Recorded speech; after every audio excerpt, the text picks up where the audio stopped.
Benfica ou morte? Foi a frase deixada no muro da habitação de Jorge Sousa. Este é o tema em destaque neste Mais Bastidores, hoje com Rui Pedro Brás. Vamos olhar para este tema a seguir a um curto intervalo. Até já.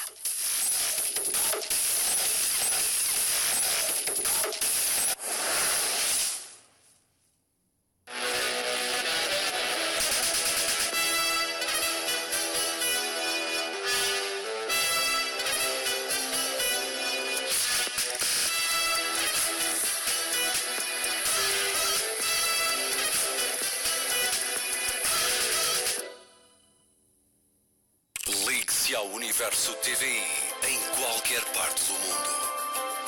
TVI Player, a TVI ao pé de si, sempre.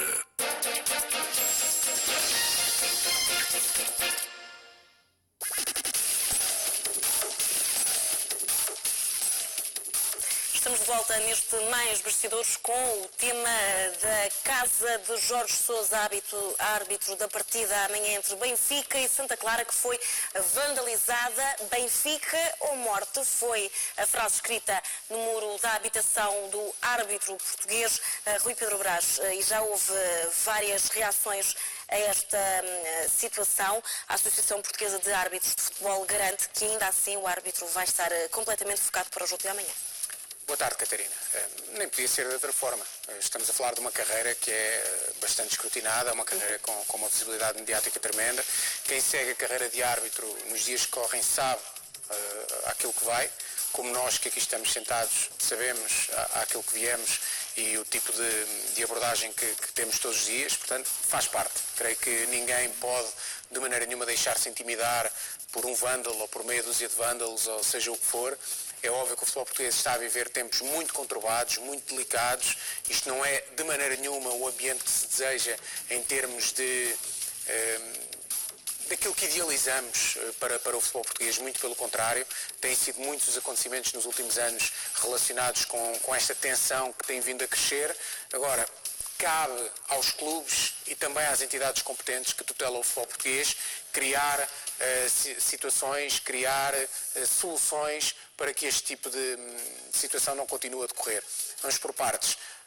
Há cerca de 2 anos, a Federação Portuguesa de Futebol, o Conselho de Arbitragem decidiram que os árbitros deixariam de ser divulgados, as nomeações dos árbitros deixariam de ser conhecidas com antecedência e os árbitros seriam conhecidos apenas no dia do jogo, na véspera do jogo, dentro desse espaço temporal. Ora, de repente, porque houve inúmeras fugas de informação da parte do Conselho de Arbitragem, porque é dali que sai a informação, não vale a pena estar aqui com grandes rodeios, a informação só pode sair dali. Houve inúmeras fugas de informação e os árbitros eram conhecidos muito antes, divulgados nas redes sociais, ora por César Boaventura, ora por grupos de conversa de adeptos de vários clubes. Portanto, tornou-se claro que não era eficaz esta medida. E essa ineficácia da medida só tem um culpado, ou só tem um grupo de culpados, que são os responsáveis do Conselho de Arbitragem e da Federação Portuguesa de Futebol. Se entendem que não há condições para que as nomeações sejam conhecidas, então têm de criar condições para que elas se mantenham em sigilo absoluto até ao momento da sua divulgação. Caso contrário, andamos aqui todos a lavrar num erro e foi isso que aconteceu durante estes quase 2 anos e que levou o Conselho de Arbitragem e a Federação Portuguesa de Futebol a ceder, a baixar a guarda e a perder este braço de ferro em relação às fugas de informação, e está aqui a consequência, quer dizer, isto não é nem pouco mais ou menos aquilo que mais se deseja. A informação que temos também é de que quer Jorge Sousa, quer Fábio Veríssimo, os árbitros nomeados para esta última jornada, no caso de Fábio Veríssimo para o Futebol Clube Porto Sporting, no caso de Jorge Sousa para o Benfica Santa Clara, estão já com medidas especiais de segurança, e por medidas especiais entende-se alojados em local desconhecido, com transporte especial em sigilo, no que diz respeito às horas, no que diz respeito à forma como esse transporte será realizado, com medidas especiais de segurança no sentido de terem com eles, não sei precisar se são forças da autoridade, se é segurança privada, mas segurança próxima quer dos árbitros, quer das suas famílias. Ao que é que chegámos? Por causa do futebol, as famílias dos árbitros que vão apitar os últimos jogos a necessitarem de proteção especial nestes dias que antecedem o jogo. Isto é absolutamente surreal, não pode ser este o caminho de maneira nenhuma, e é importante que os dirigentes dos principais clubes portugueses coloquem a mão na consciência e percebam para onde estão a levar o futebol. Benfica já repudiou esta situação e diz, e passa a citar, todos sabemos quem tem como imagem de marca estas práticas. Pois e que está aqui implícito. Não, acho que é uma insinuação clara por parte do Benfica que terão sido adeptos do Futebol Clube do Porto a fazer-se passar por adeptos do Benfica para criar esta situação de psicologia inversa, ou seja, Jorge Sousa sentindo-se ameaçado por adeptos do Benfica, então iria fazer algo para prejudicar o Sport Lisboa Benfica. Isto é o que eu leio da insinuação do Benfica. Dir-me-ás, faz algum sentido? Não sei se faz, se não faz. Confesso que quem quer que tenha feito este grafite ou esta inscrição na casa de Jorge Sousa é um cobarde. É um cobarde porque não dá a cara, recorre a expedientes ridículos, coisas do século passado, coisas que não fazem sentido absolutamente nenhum, que não têm lugar no mundo do desporto de um modo geral, muito menos no futebol. Portanto, tenham sido adeptos do Benfica, cuja assinatura está lá, Benfica ou morte, tenham sido adeptos do Futebol Clube do Porto para criar uma situação de psicologia inversa com Jorge Sousa a querer prejudicar o Benfica. Não acredito que nada disto seja eficaz. Não acredito que Jorge Sousa se deixe intimidar caso tenham sido adeptos do Benfica, nem acredito que Jorge Sousa se deixe manipular caso tenham sido adeptos do Futebol Clube do Porto. Agora, a insinuação do Benfica parece muito clara, dizendo que isto terá sido levado a cabo por adeptos do Futebol Clube do Porto. Vamos ver qual é que vai ser também a atuação amanhã de Jorge Sousa e também de Fábio Veríssimo, mas normalmente os votos, Rui, são para que não se fale desta terceira equipa, não é? A equipa de arbitragem, que se fala das outras duas. Sim, até porque a terceira equipa agora tem cada vez mais elementos. Que há uns anos era o árbitro e dois fiscais de linha, como se chamava na altura, os bandeirinhas. Agora é o árbitro, são dois árbitros assistentes, é o quarto árbitro, é o vídeo-árbitro, é o assistente vídeo-árbitro e o que é que acontece? Vão aumentando cada vez mais o número de árbitros e as arbitragens vão sendo cada vez piores e os erros vão sendo cada vez mais dramáticos, mais gritantes, mais flagrantes e eu acho que é muito importante repensar todo o edifício da arbitragem em Portugal. O Conselho de Arbitragem está falido, no meu entender, não por culpa das pessoas que lá estão, mas porque efetivamente todo o edifício está mal estruturado, no meu entender. A Federação Portuguesa de Futebol tem de conseguir levar a cabo uma ação de reformulação e de renovação de tudo aquilo que é o edifício da arbitragem em Portugal. Aconteça o que acontecer, no final deste jogo vai falar-se de arbitragem. Vai falar-se de arbitragem no Dragão, vai falar-se de arbitragem na Luz, vai falar-se de todas as arbitragens das últimas 34 jornadas que envolveram Benfica e Futebol Clube do Porto. Porque é esta a mentalidade do adepto português e é este o momento em que a arbitragem nacional se encontra de tal forma descredibilizada, mais ainda a partir do momento em que se avançou para esta ferramenta do VAR, que tem sido tudo menos eficaz no combate aos erros nos campos de futebol. E a verdade é que o Campeonato Nacional decide-se amanhã. Benfica e Porto tentam conquistar o título, estão separados por 2 pontos, mas os Dragões não dependem deles próprios. É aqui ou aqui que o troféu de campeão nacional vai ser levantado este sábado. Para o Benfica, basta um empate para chegar ao título ou até mesmo um deslize do rival, mas Bruno Lage pede calma porque ainda nada está ganho. É mais uma final e é nesse sentido que nós temos que entrar em campo preparadíssimos para aquilo que é o nosso jogo e a nossa intenção, as nossas ideias e a nossa estratégia para dentro do relvado aí sim confirmar tudo aquilo que temos feito até então e terminar o campeonato na posição em que nos encontramos. No Dragão há clássico do futebol português e as contas podem estar difíceis para o Futebol Clube do Porto, mas a equipa de Sérgio Conceição não desiste. Aqui ninguém desiste. Aqui ninguém vai para o jogo a pensar que já acabou, não há. E espero que possamos no fim do jogo estar contentes no sentido de ganharmos os 3 pontos e perceber que o rival, neste caso, perdeu os 3 pontos. Não é?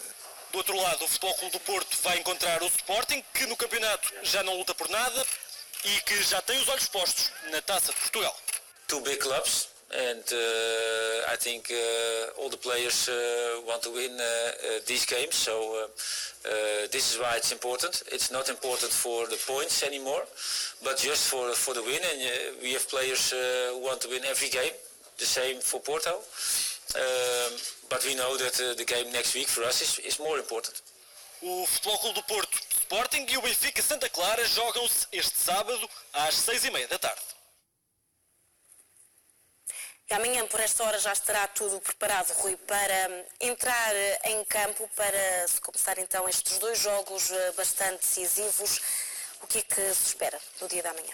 Antes de mais, A nível desportivo. um dia de emoções fortes. Sim. Um dia de emoções fortes, que sejam 2 bons jogos, que as arbitragens consigam passar dentro do possível à margem daquilo que serão as incidências do jogo. E que não haja episódios fora das 4 linhas, de violência. Esperemos que isso não faça parte do dia da manhã. Uma coisa é certa, da manhã não passa, vamos ficar a conhecer quem é o campeão nacional 2018-19. Os jogos começam às 18h30, tudo indica que haverá um contacto direto entre o delegado da Liga presente no Dragão, o delegado da Liga presente na Luz, para que os jogos comecem precisamente à mesma hora. É óbvio que depois a primeira parte na Luz pode terminar mais cedo ou mais tarde que a primeira parte no Dragão. Na segunda parte convém que voltem a começar à mesma hora e depois, mais uma vez, a segunda parte na Luz e no Dragão poderão terminar a horas diferentes em função das incidências de cada jogo. Ora, com as paragens normais, com as paragens que existem agora também em função da análise de imagens provenientes do VAR, é natural que os jogos se estendam um pouco mais, vão ser jogos de nervos à flor da pele, não sabemos em relação a lesões, em relação a golos, em relação a substituições, em relação a polémicas, portanto eu arriscaria dizer que às 8h30 da noite, às 20h30 já conheceremos o campeão nacional, já dando aqui uma margem de 10, 15 minutos para todo o tipo de incidentes possíveis e imaginários em ambos os relevados. Vai ser um dia de emoções fortes, repito, e espero que não haja situações, pelo menos, de violência a assinalar no que diz respeito ao desfecho do campeonato. Estes 2 adversários, Benfica e Futebol Clube Porto. Benfica tem uma vantagem diferente do Porto, que não depende de si próprio, obviamente. Para o Benfica basta um empate. São os justos, não posso dizer finalistas porque não é uma fase a eliminar, mas são os 2 justos adversários que chegam a esta fase ainda com os olhos postos no título. Sim, eu creio que sim. Olhando para aquilo que é o filme desta temporada que agora está a terminar, Benfica e Futebol Clube Porto foram as melhores equipas, foram as mais estáveis. O Sporting passou por um processo de renovação do ponto de vista diretivo, do ponto de vista desportivo, subejamente conhecido. Portanto, acho que o Sporting é um dos grandes vencedores da temporada.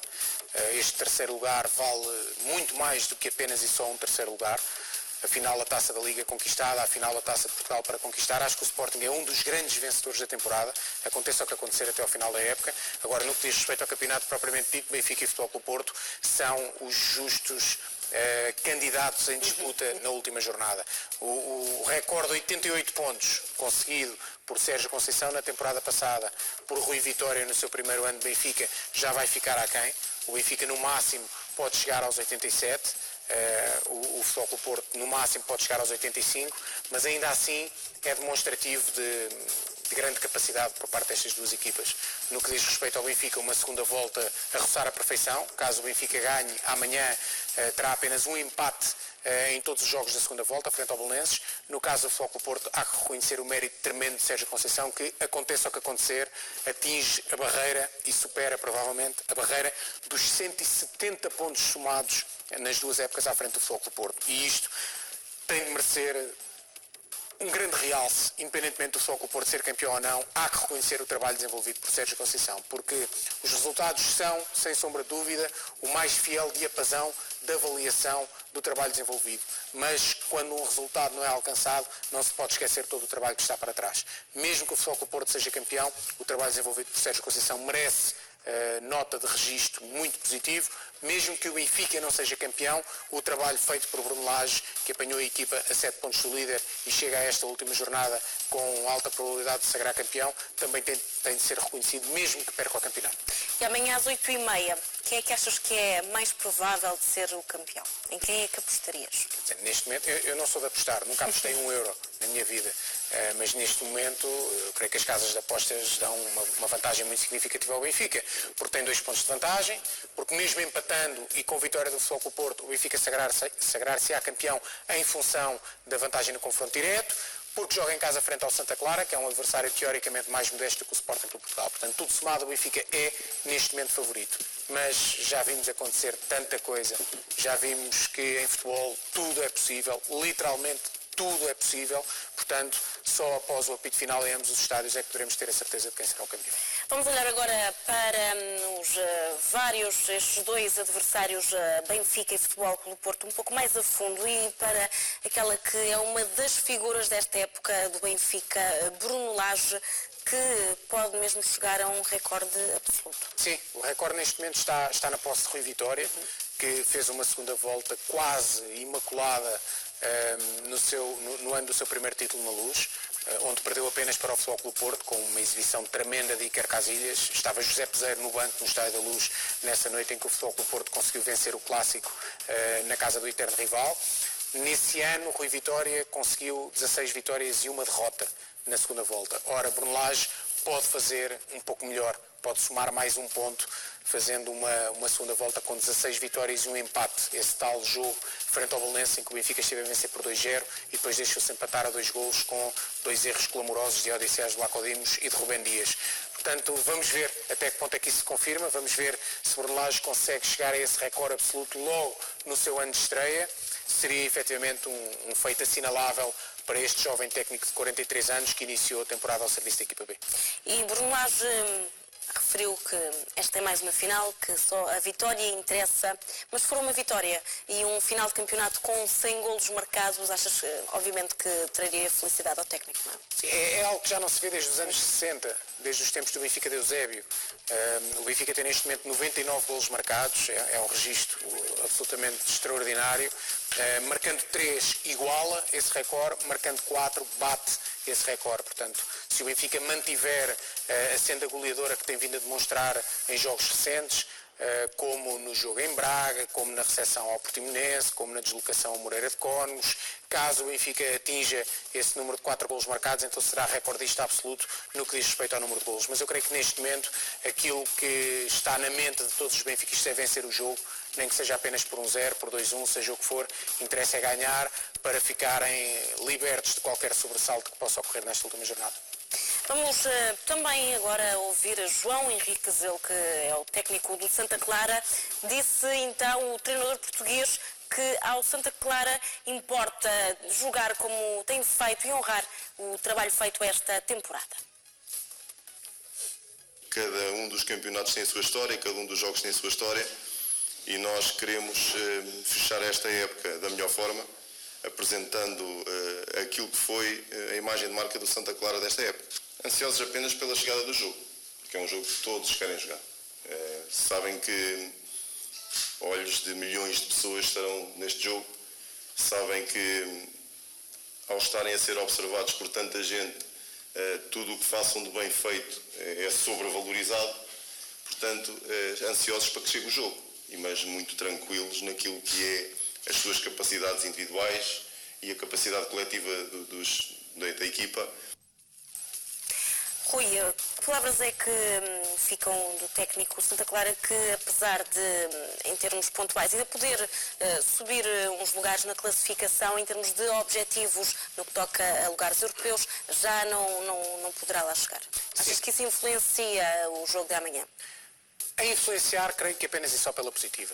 Estamos a falar de um Santa Clara que já é a melhor equipa de sempre do clube açoriano, a melhor classificação de sempre, a melhor campanha de sempre. João Henriques com um trabalho extraordinário, fantástico, o trabalho que este técnico desenvolveu na equipa açoriana. Estamos a falar de um técnico que já foi premiado com a renovação de contrato. Estamos a falar de um técnico que no mercado de inverno ainda vendeu um jogador para o Futebol Clube do Porto, Fernando Andrade, que muita falta faz ao Santa Clara, como é evidente, não podia deixar de ser um jogador daquela qualidade. Estamos a falar de um clube que este ano fez uma campanha tremenda. Os objetivos estão encerrados no que diz respeito à manutenção, já não vão chegar a um lugar europeu, está alcançada a melhor pontuação de sempre. O que é que isto significa? Os jogadores vão entrar no extraordinário palco do Estádio da Luz, naquele relevado em perfeitas condições, a desfrutar do momento, a poder mostrar o seu futebol, a jogar sem qualquer tipo de pressão. E muitas vezes isto faz com que as equipas consigam fazer uma gracinha. Acontece. A pressão de ter de jogar para resultados, de ter de jogar pelo ponto, muitas vezes é prejudicial. E jogar de forma descomprometida, de forma descontraída, traz muitas vezes ao de cima aquilo que os jogadores têm de melhor para oferecer. Portanto, é sempre um pau de dois bicos. Vamos ver em que condições conseguirá o Santa Clara apresentar-se amanhã na Luz, explorando algum nervosismo inicial que os jogadores do Benfica têm apresentado a jogar em casa. Tem sido essa uma constante. Os adeptos também tremem um pouco e fazem chegar essa tensão ao relevado. Desse ponto de vista, pode haver um aproveitamento por parte de Santa Clara. Achas que, tendo em conta que é um jogo que pode ditar mesmo o título, achas que o Benfica vai entrar assim tão hesitante como tem feito ultimamente, ou poderá haver aqui uma mudança positiva? O futebol tem destas coisas, tudo depende da bola que bate no poste e entra, ou da bola que bate no poste e sai, tudo depende do primeiro toque na bola, da forma como sai o primeiro drible, do primeiro remate. Muitas vezes os primeiros 5, 10 minutos são decisivos para aquilo que acontece no resto da partida. Se os jogadores do Benfica, naquela primeira recepção de bola, na primeira tentativa de 1 para 1, na primeira tentativa de rematar a baliza, se as coisas saem bem, a confiança cresce. Se as coisas saem mal, pode começar a haver ali alguma tremideira, algum vacilo. E não tem a ver com a idade dos jogadores. Até o jogador mais experiente treme em momentos decisivos. Veja-se Roberto Baggio na final do Campeonato do Mundo em 94, quando falhou aquela grande penalidade, John Terry, quando falhou também a sua grande penalidade frente ao Manchester na final da Champions, Steven Gerrard, quando escorregou no jogo em que o Liverpool podia vencer a Premier League pela primeira vez na sua história. A história está repleta de momentos de nervosismo de jogadores muito experientes. E vamos ver até que ponto é que isso amanhã não acontece. Há necessidade absoluta do Benfica entrar bem, para que esse nervosismo não se comece a acumular dentro dos jogadores, não comece a chegar às bancadas e não comece também a chegar das bancadas para dentro do relvado. Falamos agora de um dos jovens que amanhã poderá estar no 11 inicial, João Félix, e Luís Filipe Vieira falou hoje sobre o jovem avançado, disse que não há necessidade de renovar contrato com o jogador. Pois, não há necessidade de renovar, isto pode ser encarado de várias perspectivas. Diz que ainda que tem 5 anos de contrato, o João Félix, e portanto não vê essa necessidade. Pois, mas isso não corresponde à verdade. Uma cláusula de 120 milhões. Não corresponde à verdade, com todo o respeito por Luís Filipe Vieira, o presidente do Sport Lisboa e Benfica, isso não corresponde à verdade. Tem havido uma vontade muito grande do Benfica em renovar com João Félix e aumentar a cláusula de rescisão. Podemos afirmá-lo aqui, podemos garanti-lo aqui aos nossos telespectadores. Há uma vontade muito grande, ou houve uma vontade muito grande até agora, de renovar com João Félix e de aproximar a cláusula de rescisão dos 200 milhões de euros. Se Luís Filipe Vieira neste momento já está com este discurso, das duas uma. Ou já percebeu que não vai chegar à renovação, porque recebeu um redondo não por parte do jogador e dos seus representantes, ou o jogador já está vendido. E se já estiver vendido, é pela cláusula de 120 milhões, nem um cêntimo a menos. Portanto, vamos aguardar pelos próximos dias. Acredito que a próxima semana será fértil em novidades também no que diz respeito à questão relacionada com o dossiê João Félix. Dizes que então a intenção seria subir a cláusula pelos 200 mil euros? Para perto dos 200 milhões de euros. Para perto dos 200 milhões de euros. Era essa a intenção de Luís Filipe Vieira. Mesmo que depois a venda não fosse por esse valor, seria sempre acima dos tais 120. Era para levar um bocadinho a fasquia. Era para levar a fasquia, precisamente. Temos essa informação, podemos deixá-la aqui aos nossos telespectadores. Já o afirmámos anteriormente, havia uma vontade muito grande de renovar para aumentar a cláusula de rescisão de João Félix e, no meu entender, bem, se há conhecimento por parte de Luís Filipe Vieira de que já há clubes dispostos a pagar 120 milhões de euros, um deles era o Barcelona, caiu por terra porque o Barcelona avança para Antoine Griezmann, e vamos ver agora o que é que o Manchester City tem a dizer, o que é que o Manchester United tem a dizer, o que é que o Paris Saint-Germain poderá ter a dizer. A informação que temos é de que já há efetivamente propostas de 120 milhões de euros. Poderá ser o último jogo amanhã de João Félix? Poderá ser o último jogo de João Félix ao serviço do Benfica. Se não houver renovação, acredito que será mesmo o último jogo. E achas que é benéfico para o jogador sair já? Só o tempo dirá, só o tempo dirá. Há muitos episódios, muitos exemplos de jogadores que saíram com esta idade e depois não conseguiram lidar com a pressão da primeira experiência no estrangeiro. Também em outros tempos, recorde-se, por exemplo, o João Vieira Pinto, um jogador tantas e tantas vezes comparado, ao qual João Félix é comparado.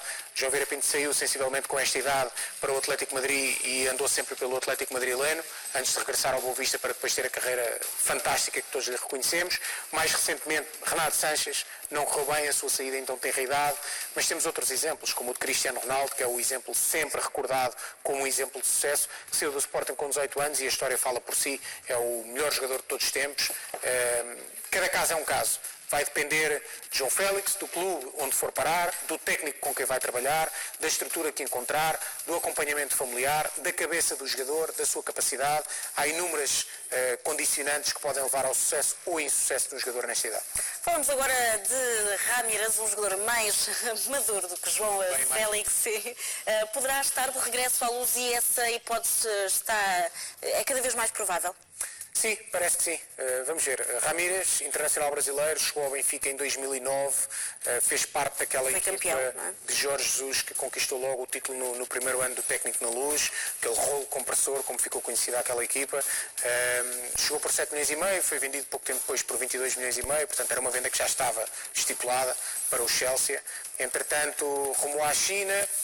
No último mercado houve uma aproximação muito grande entre Ramírez e o Benfica. O Benfica acabou por não conseguir chegar à contratação porque o Guangzhou manifestou-se intransigente na vontade de encaixar algum dinheiro com Ramírez. O tempo foi passando e chegou agora finalmente a desvinculação de acordo entre o internacional brasileiro e o Guangzhou. Tem 32 anos. E não jogava desde outubro? Não jogava desde outubro, lá está, devido a esse conflito que existe com o Guangzhou, creio que esteve inclusive a trabalhar na equipa B, à semelhança daquilo que aconteceu com o Nemanja Gudel, jogador do Sporting, que também foi despachado, entre aspas, para a equipa B na China. Tem 32 anos, tem condições físicas muito específicas, é um jogador muito seco, um jogador muito magro, um jogador que aguenta fisicamente, tem uma grande capacidade do ponto de vista da resposta que dá à componente física do jogo. O Benfica tem na sua história situações de sucesso em que avança para jogadores a custo zero, mesmo em idade avançada, como é o caso de Jonas, com 30 anos. Creio que há uma possibilidade muito grande de Ramírez ser jogador do Benfica, um contrato eventualmente de 2 anos mais um de opção, a custo zero, há sempre a probabilidade de se conseguir chegar a um volume salarial mais condizente com aquilo que Ramírez pretende. Portanto, vejo este negócio com uma grande probabilidade de se realizar. E creio que seria um nome muito, muito interessante para trabalhar com Bruno Lage na próxima temporada. Agora repara, falavas de João Félix, falamos agora de Ramírez. Tinha 9 anos João Félix quando Ramírez se sagrou campeão nacional pelo Benfica. Interessante essa diferença de idades. Vamos agora falar do Futebol Clube do Porto. O Sérgio Conceição, como vimos há pouco também na peça, prometeu uma luta até ao final e não vai baixar os braços. Também não é esse o caráter do técnico portista? Sim, e quem duvidava do caráter e da capacidade de enfrentar os desafios olhos nos olhos, dissipou essas dúvidas esta semana com aquilo que aconteceu na bancada do Olival. Sérgio Conceição, e estou à vontade para o dizer porque não conheço pessoalmente, Sérgio Conceição é um homem de um tremendo caráter, uma grande frontalidade, foi alvo de ataques esta temporada como eu não me recordo de ver técnico nenhum ser alvo de ataques tão cobardes como Sérgio Conceição foi alvo esta temporada. Por parte da classe política, houve 2 ou 3 parasitas que decidiram vir a público atacar de forma gratuita o técnico Sérgio Conceição, que eu acho absolutamente deplorável e acho que a classe política pode e deve manter-se caladinha no seu canto no que diz respeito ao futebol. Já fazem o povo português passar suficientes vergonhas com aquilo que fazem no que diz respeito à política, à economia, à justiça. Portanto, estejam sossegados, deixem o futebol de lado, calem a boca de uma vez por todas. E foi alvo de insultos cobardes Sérgio Conceição. Já o disse anteriormente, digo novamente, eles que venham agora criticar-me por estar a dizer o que estou a dizer. E depois falamos olhos nos olhos. Porque isso é que é bonito, é falar olhos nos olhos. Quem foi para as redes sociais insultar Sérgio Conceição como insultou, devia ter a capacidade de o dizer olhos nos olhos de Sérgio Conceição.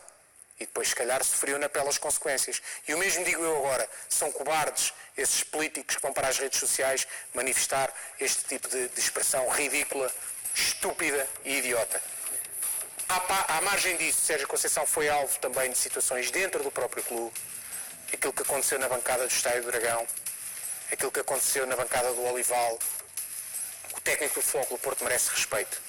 Foi ele que ressuscitou o Futebol Clube do Porto, depois de várias temporadas de equívocos na escolha de treinadores, na construção de plantéis. Sérgio Conceição entrou no Futebol Clube do Porto e foi campeão com um clube com um plantel composto por jogadores que andavam espalhados, emprestados aqui, ali, dispensados, ostracizados. Sérgio agarrou em todos eles e fez uma equipa vencedora internamente, com capacidade para lutar olhos nos olhos com os melhores da Europa na Liga dos Campeões, final de Taça da Liga, final de Taça de Portugal, está na luta novamente até ao final do campeonato.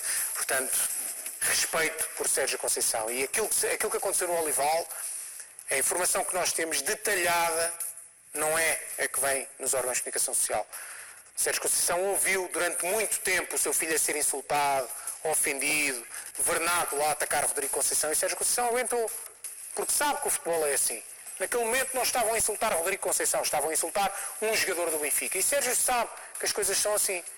Saltou-lhe a tampa quando alguém disse àquele indivíduo, olha que está aqui o Sérgio, é o treinador do Futebol Clube do Porto, algum respeito. E ele disse, eu quero é que o treinador do Futebol Clube do Porto se... E não vou repetir. E aí Sérgio saltou-lhe a tampa e dirigiu-se, olha, é o treinador do Futebol Clube do Porto, merece respeito. Estás a ofender o treinador do Futebol Clube do Porto. E ali Sérgio Conceição não estava a defender Rodrigo Conceição, não se estava a defender ele próprio, não estava a defender os outros filhos que tinha na bancada, estava a defender o Futebol Clube do Porto. E o respeito que o clube merece por parte dos adeptos, sejam eles quais forem. E esse respeito já tinha sido quebrado na semana anterior, na forma como alguns jogadores foram ofendidos e confrontados por parte dos adeptos. Achas que pode ser também aqui algum sinal de desgaste no que é a relação de Sérgio Conceição com os adeptos? Não, não me parece. Creio que terá sido um ato isolado. Se neste momento fizéssemos um Vox Pop com 100 ou 1000 ou 10 mil adeptos do Futebol Clube do Porto, Sérgio Conceição ganhava com vantagem esmagadora se fosse uma sondagem em relação a quem deverá ser o próximo treinador do Futebol Clube do Porto. Faço minhas as palavras do engenheiro Luís Gonçalves quando disse Sérgio é a mais-valia disto tudo, numa manchete do jornal O Jogo aqui há umas semanas. E eu creio que para o desafio com que agora o Futebol Clube do Porto se depara, de ter de reconstruir um plantel, seja campeão nacional ou não, muita gente vai sair, eu acho que é muito importante manter Sérgio Conceição. Militão, Filipe, Herrera, Brahimi e Marega podem fazer amanhã o último jogo no Dragão. Vai ser uma tarde de despedidas. Sim, se a esses 4 nomes somarmos Alex Telles, que deverá estar de saída, Casilhas, que poderá terminar a carreira, Maxi Pereira, que termina contrato, Hernani, que termina contrato, estamos a falar aqui de muita gente e muita gente influente. Eu creio que a reconstrução do plantel terá de ser muito criteriosa. O Futebol Clube do Porto não pode dar tiros no pé como deu no início desta temporada, por exemplo, contratando por 12 ou 13 ou 14 milhões de euros 3 defesas laterais que nem jogaram, 2 para a direita, 1 para a esquerda, nenhum deles foi a opção. É importante que haja mais critério, mais rigor na construção do plantel e esse critério e esse rigor só serão possíveis, no meu entender, com a última palavra a ser dada por Sérgio Conceição. Ou pelo técnico que venha para o seu lugar, mas eu acredito que será Sérgio Conceição. O lugar de Sérgio Conceição depende de se conquistar amanhã ou não o título? Creio que não. No que é a vontade do treinador? Creio que não. Por parte do Porto, creio que já ficou também estabelecido qual é que é o objetivo. Sim, tanto que renovar o contrato, mas eu creio que não. Creio que conquistar o campeonato e a taça, ou o campeonato, ou a taça, ou nenhum dos títulos, será indiferente para a decisão que Sérgio Conceição tem para tomar. A informação que tenho é de que ainda não decidiu o seu futuro, mas independentemente daquilo que acontecer nas próximas 2 semanas, a decisão de Sérgio Conceição terá sempre outro tipo de critério do que propriamente a conquista dos títulos. Porque Sérgio sabe que o trabalho desenvolvido até esta semana... Disse há umas semanas que ficava-se-lhe assim as condições para conquistar títulos. Chegas exatamente ao cerne da questão. Sérgio Conceição sabe que o trabalho desenvolvido até esta semana, seja campeão ou não, ganha taça ou não, o trabalho desenvolvido foi um trabalho de qualidade. E aquilo que Sérgio Conceição disse, eu fico se me derem condições para lutar por títulos. É um claro recado para dentro. Vejam lá que plantel é que me vão dar. Que eu não vou andar aqui outra vez a lutar contra o Benfica, contra o Sporting de Braga, apenas e só com jogadores que andaram emprestados e que eu consegui ressuscitar de dragão ao peito. É óbvio que há muita matéria-prima para se construir um grande plantel. O Futebol Clube do Porto acaba de sagrar-se campeão europeu de júniores. Não pode continuar a ignorar os seus jovens. Não pode surgir um Rubén Neves, um André Silva e um Diogo Dalot de tempos a tempos. Não. Têm de entrar jovens na equipa do Futebol Clube do Porto. É este o caminho. E eu acho que o próprio Jorge Nuno Pinto da Costa já o entendeu, afirmando que irá arrancar a obra da nova Academia do Futebol Clube do Porto já em 2020. E o Porto, aliás, que joga amanhã frente ao Sporting, resta também saber é que o Sporting vai ser este que Marcelo Kaiser vai levar amanhã até ao Dragão. Sim, Marcelo Kaiser colocou a hipótese de fazer poupanças, já que o tínhamos dito anteriormente, e é inevitável que o faça. Os adeptos do Benfica, tenho lido muitos adeptos do Benfica, é uma pouca vergonha, isto desvirtua a verdade desportiva do Benfica. Os adeptos do Benfica estão revoltados devido ao facto de o Sporting poupar jogadores frente ao Futebol Clube do Porto. Caladinhos são poetas. Cada adepto do Benfica, se fosse neste momento treinador do Sporting, com uma final da taça para disputar para a semana, ia estar preocupado com este jogo. Porquê? Porquê?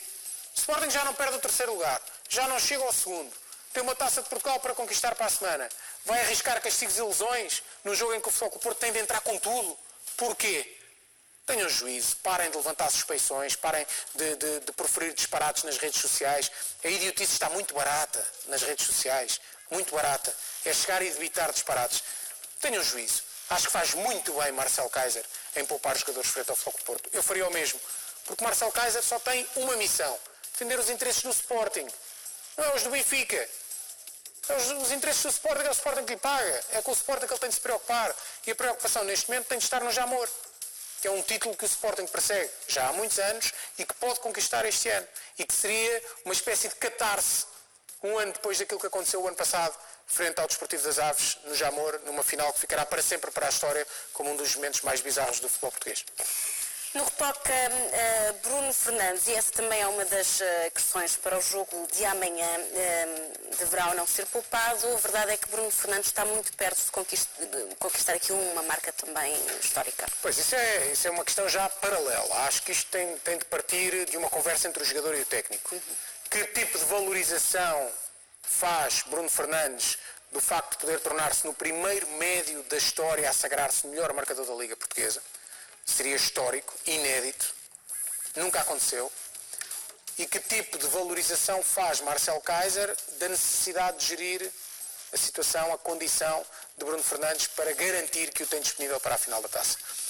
É neste momento o marcador de grandes penalidades do Sporting, principalmente desde que Blas Dost perdeu a titularidade, é o cobrador de livres, é o melhor marcador, portanto pode perfeitamente marcar 1 ou 2 golos no Dragão e ultrapassar Aris Seferovic, que tem estado desinspirado e que frente ao Santa Clara entra em campo apenas com um golo de vantagem sobre o Bruno Fernandes. Portanto, aqui acho que já tem de haver um encontro de decisões entre Marcel Keizer, técnico do Sporting Clube Portugal, e Bruno Fernandes, líder do balneário e capitão de equipa do Sporting Clube Portugal. Achas que não há volta a dar? Desta época não passa e Bruno Fernandes vai sair do Sporting? Estar preto no branco não te posso dizer. Agora, um jogador da craveira futebolística de Bruno Fernandes começa a achar que o futebol português é curto para ele. Vai iniciar a próxima época já com 25 anos. Portanto, se calhar está na hora. Não tem 19, como João Félix, não tem 20, como Militão. Vai iniciar a época com 25 anos. É um jovem, como é evidente. Mas os melhores anos da sua carreira, normalmente, para um médio, para um avançado, são entre os 25 e os 30. Salvo raras exceções. Vamos ver. Bruno Fernandes tem uma cláusula de rescisão de 100 milhões de euros. Se aparecer uma proposta de 35 ou mais, o Sporting é obrigado a vender ou então premiar Bruno Fernandes com 5 milhões de euros. Trouxemos aqui essa história em primeira mão e em exclusiva aos nossos telespectadores. Agora é esperar para perceber que tipo de propostas irão chegar ao Sporting. Muito se tem falado do Manchester City. Eu tenho uma informação contrária. Quem está mais atento a Bruno Fernandes é precisamente o Manchester United. Há também clubes de Espanha, clubes de Itália, clubes de França, mas o Manchester United é o nome mais sonante atento a Bruno Fernandes e creio que desse ponto de vista há condições para que se faça um grande negócio e para ser a maior venda de sempre do Sporting Clube Portugal. Falamos agora de Wendel, ele que foi chamado à seleção canarinha. Sim, Wendel que tem um trajeto muito interessante no Sporting. Dissemos aqui também aos nossos telespectadores em primeira mão e exclusivo que Wendel, que chegou ao Sporting por 8 milhões de euros em janeiro, podia ter chegado por 800 mil euros no verão. Bruno Carvalho é que não quis. O jogador estava identificado, referenciado, recomendado. 800 mil euros, 80% do passe. Bruno Carvalho entendeu que não era uma contratação válida e 6 meses depois foi pagar 8 milhões por ele. Não foi aposta de Jorge Jesus, não foi aposta de José Peseiro, foi aposta muito, muito forte de Marcel Keizer.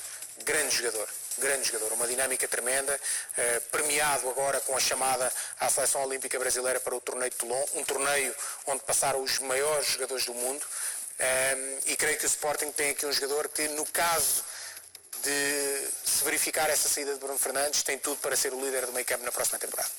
Falamos agora de Mustafa, que tem ordem de prisão do Tribunal da Relação e também já foram emitidos mandados de detenção. Isto surge precisamente no seguimento das investigações deste caso de Alcochete. Sim, eu não vou alongar muito acerca deste tema porque não tem nada a ver com futebol e não tem nada a ver com questões relacionadas com o Sporting. Isto é um caso de polícia, ponto. Importante explicar aos nossos telespectadores que isto é no seguimento do processo de Alcochete, porque a rusga na casinha da Juveléu foi no seguimento desse processo, mas é uma situação que não tem nada a ver com Alcochete. Já tive a oportunidade de ler o despacho do Ministério Público. Em relação às insinuações de que Mustafa seria um dos mandantes, o Ministério Público não viu indícios para ordenar a sua detenção, uma vez que é prova testemunhal, é o diz que disse. Bruno Jacinto disse que Mustafa lhe tinha dito, que Bruno Carvalho lhe tinha dito que havia luz verde para invadirem Alcochete, mas isto é apenas e só prova testemunhal, é a palavra de um contra a palavra do outro, isto não é válido para o Ministério Público, como é evidente. Agora, em relação ao alegado tráfico de drogas, aparentemente há provas recolhidas nessa rusga à casinha. O responsável pela manutenção da casinha, creio que Jojó, de seu nome, terá dito não, isso pertence tudo a Mustafa.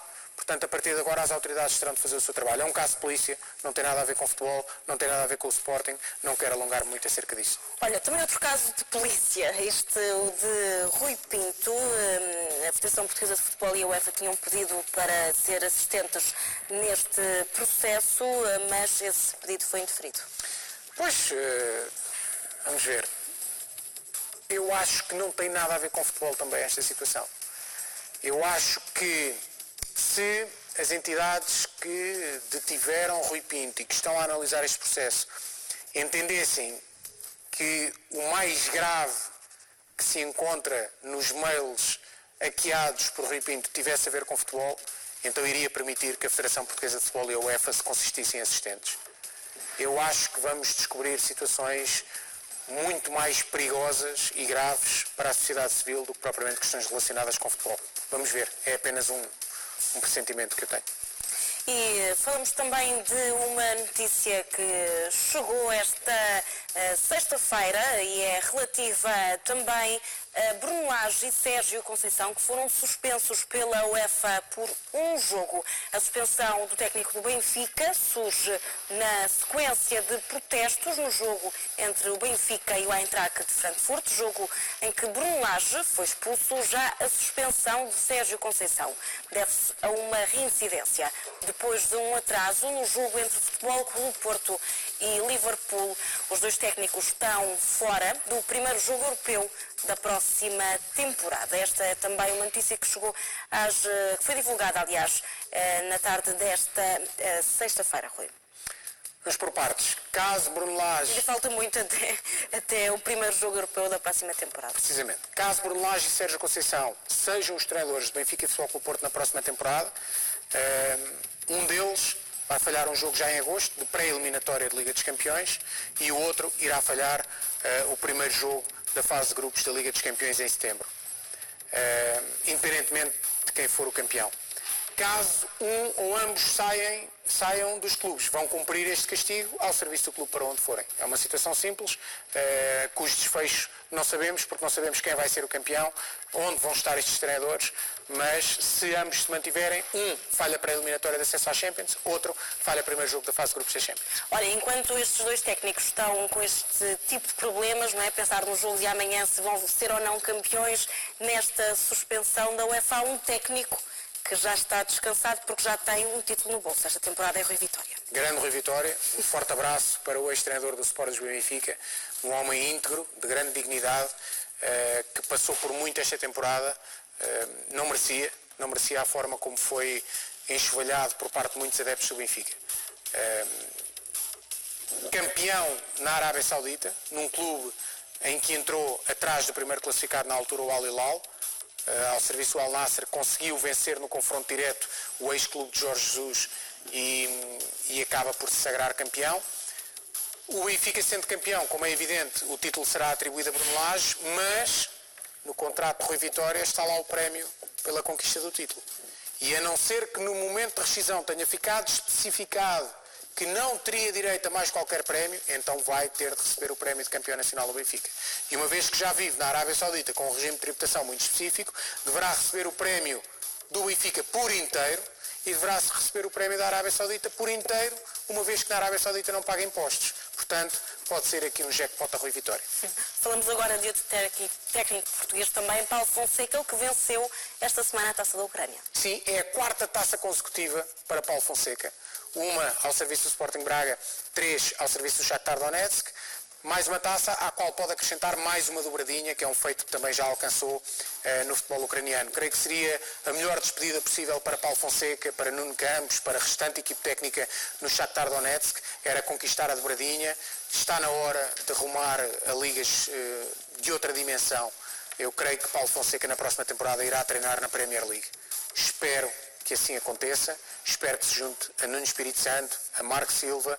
A Premier League é onde estão os melhores e Paulo Fonseca quer estar entre os melhores. E o nome um pouco mais conhecido, João Pedro Sousa, adjunto de Marco Silva, vai treinar agora na Primeira Liga no Famalicão. É verdade, já tinha sido adjunto de Marco Silva no Sporting, no Olympiacos, no Hull City, no Watford, agora no Everton. É um dos homens de confiança de Marco Silva.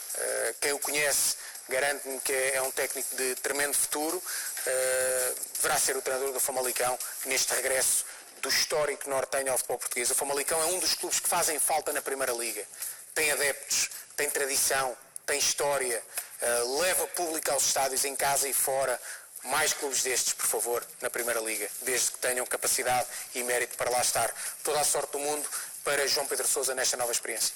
E Allegri já não é treinador da Juventus, a questão agora é saber quem é que segue, não é? E quem é que vai treinar afinal Cristiano Ronaldo. É verdade, há vários nomes em carteira, a informação que tenho é de que ainda não está escolhido o técnico das Juventus para a próxima temporada.